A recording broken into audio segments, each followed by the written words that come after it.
কচুরলতি রান্না করার জন্য আমি এখন একটা মশলা তৈরি করে নিচ্ছি। এখন একটা মিক্সির বাটিতে দিয়ে দিচ্ছি 4 চামচ কালো সর্ষে, এরপর দিচ্ছি 3 চামচ সাদা সর্ষে, এখন দিচ্ছি 1 চা চামচ পোস্ত, এরপর দিয়ে দিচ্ছি ছোট চামচে 1.5 চামচ হলুদ গুঁড়ো এবং 2 চামচ লবণ।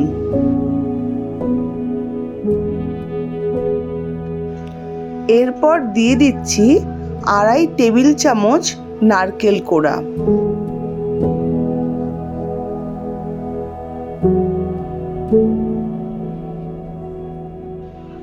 এরপর দিচ্ছি 5-6টা লঙ্কা।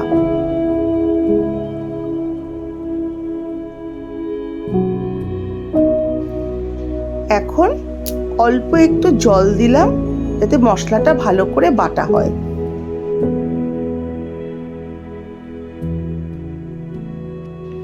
এখন আমি এই সমস্ত কিছুকে ব্লেন্ড করে নিয়ে একটা স্মুথ পেস্ট তৈরি করে নিলাম।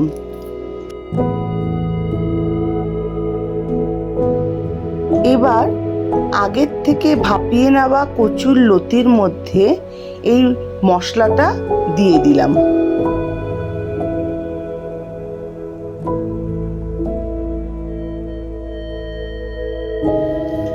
এখন মশলার সঙ্গে কচুরলতি একটু মাখিয়ে নিচ্ছি।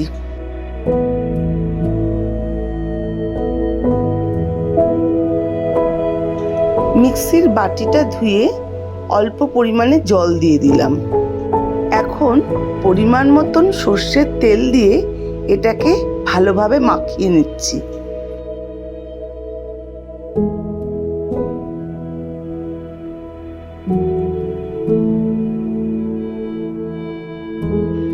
এবার গ্যাসে কড়াই বসিয়ে গ্যাসটা অন করে দিলাম।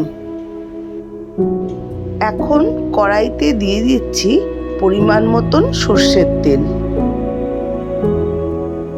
তেল গরম হলে ফোড়নে দিচ্ছি কালো জিরে।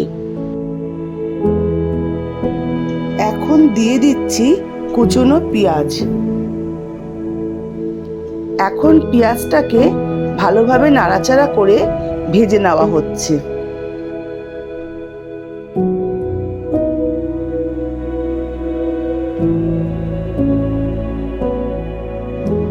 আরও কিছুক্ষণ ভেজে নিচ্ছি যতক্ষণ না পেঁয়াজের রংটা হালকা লাল হচ্ছে।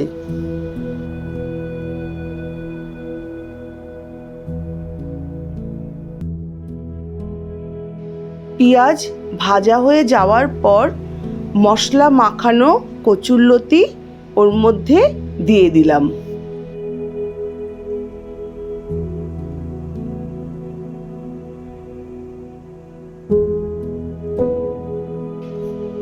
এখন কচুরলতি পেঁয়াজের সঙ্গে ভালোভাবে মিশিয়ে নিতে হবে।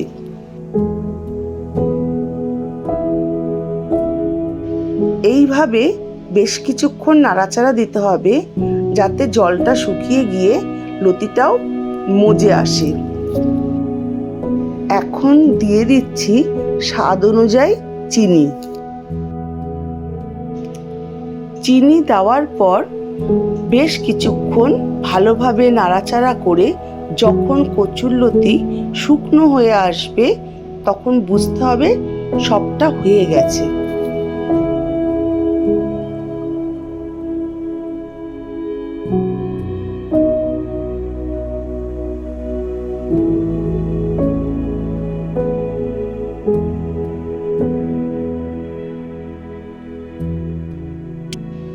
এখন গ্যাস বন্ধ করে একটা পাত্রের মধ্যে কচুরলতি তুলে নিচ্ছি। এইভাবেই খুব সহজে তৈরি করে ফেললাম আমার আজকের রেসিপি কচুরলতি। আজকের এই রেসিপিটি যদি আপনাদের ভালো লেগে থাকে তাহলে অবশ্যই একবার বানিয়ে দেখবেন।